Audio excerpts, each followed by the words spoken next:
এনবিআরের কর্মকর্তারাই রাজস্ব খাতের অটোমেশন চান না। সিপিডির বাজেট আলোচনায় এমন অভিযোগ করেন ব্যবসায়ীরা। বলা হয় আবাসন খাতে কালো টাকা সাদা করার সুযোগ ন্যায্যতার পরিপন্থী।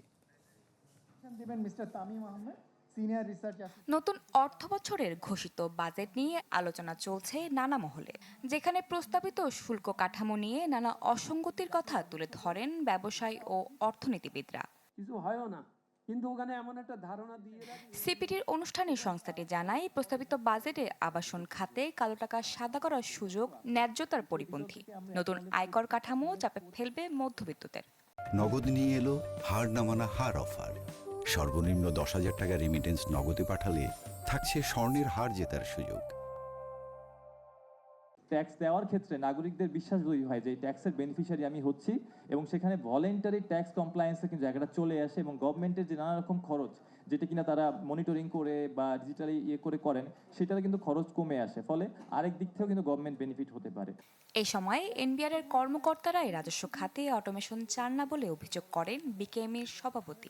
আর ব্যবসায়ী নেতারা বলেন, রাজস্ব খাতে বেশিরভাগ ডিজিটাইজেশন না করা গেলে কমবে না বেগুন পাড়া তৈরি অথবা অর্থ পাচার। ট্যাক্সেশন সিস্টেমটাকে বিশেষ করে এআইটি, যেটা নিয়ে ফেরতের ব্যবস্থা নেই অথবা সমন্বয় অথবা ক্যারি ফরওয়ার্ড, এটা আবার করা হয়েছে এই জায়গাটা একটা। আরেকটা আমরা বলেছিলাম বিশেষ করে ওই সোলার সিস্টেমটা নিয়ে, তো দুইটাকেই আবার অ্যাড্রেস করা হয়েছে।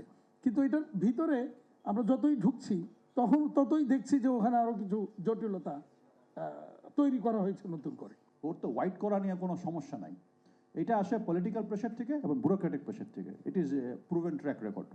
we need fairness, we need equity, and we need the burden of taxation to be spread.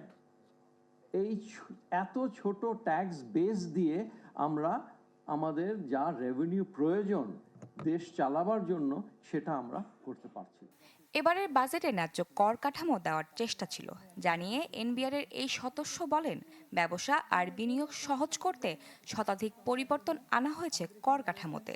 এই বছরে রাজস্ব বাজেট করার ক্ষেত্রে যে জিনিসটি প্রাথমিক বিবেচনা করা হয়েছে সেটি হচ্ছে ন্যায় বিচারের বিষয়টি করা যায় কিনা, আমরা প্রগ্রেসিভ ট্যাক্স সিস্টেমের থেকে ফিরে আসতে পারি কিনা, সেটা ছিল one of the main thrust আমাদের। এবারে আমরা ওই থ্রাইভ লাইক এনিথিং, যে আমরা চেষ্টা করেছি যে বিভিন্ন রকমের অন্যায্য যে কর ব্যবস্থাগুলো আছে সেখান থেকে কিভাবে আমরা ধীরে ধীরে ফিরে আসতে পারি।